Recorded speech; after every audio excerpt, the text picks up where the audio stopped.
Iran built 3 layers of destruction.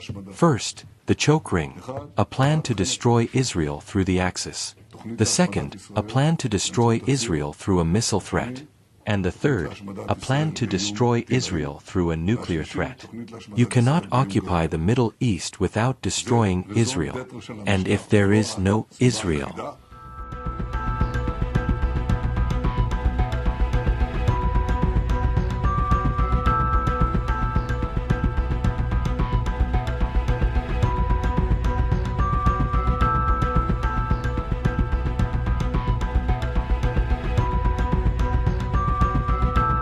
مرگ بر آمریکا، مرگ بر اسرائیل.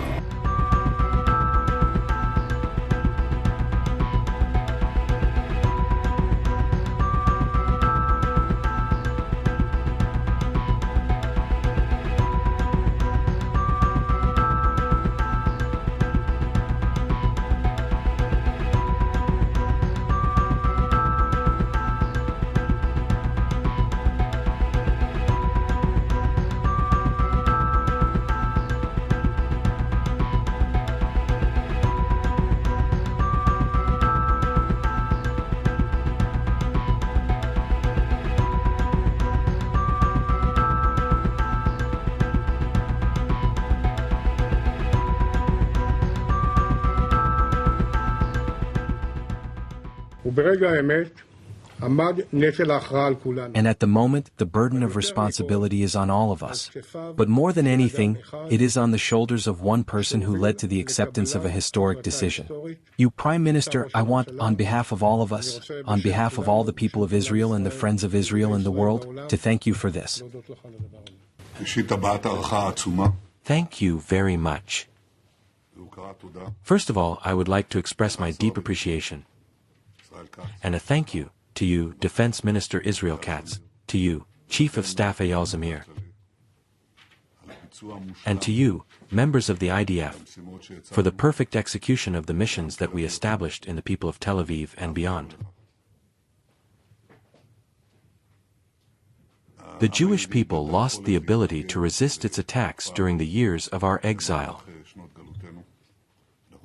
We became a flying bird in the wind, a people that experienced raids, pogroms, murders. In the end, the murder was the greatest murder in history.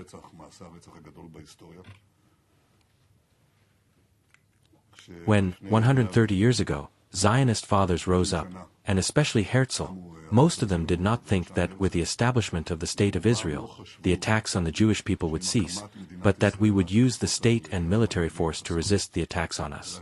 And this is the line that separates between generations of Jewish history and what is happening in our generation. The establishment of the state and the establishment of the IDF. Iran created a threat to us that was no less powerful and even greater than the Arab pan-Iraqi threat that threatened us in its entirety. And it still threatens us. I thought 40 years ago, and certainly 35 years ago, that the greatest threat to humanity is the connection between a nuclear bomb and an Islamist regime, or the connection between an Islamist regime and a nuclear bomb. But Iran did not comply with this, because they built 3 layers of destruction. First, the choke ring, a plan to destroy Israel through the Axis. The second, a plan to destroy Israel through a missile threat. And the third, a plan to destroy Israel through a nuclear threat. This is the regime's deterrent. This is not the only reason they want to destroy us, and we are not their main goal. But in order to achieve their main goals, they must destroy us. You cannot occupy the Middle East without destroying Israel. And if there is no Israel, the Middle East will collapse immediately. The state of Israel was given to a man who has 2 cancer cells. One, the nuclear threat, and the other, the missile threat. And if you do not recognize them, you will die. It may be that you will recognize them and they will return as you deal with cancer. But if you do not recognize them, we will die.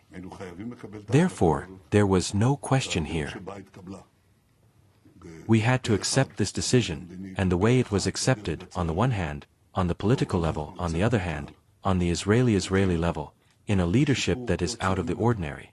Yours, in improvement, is out of the ordinary. The question arose about the United States, and I told you that we would do everything to bring them on board, but that is not a condition.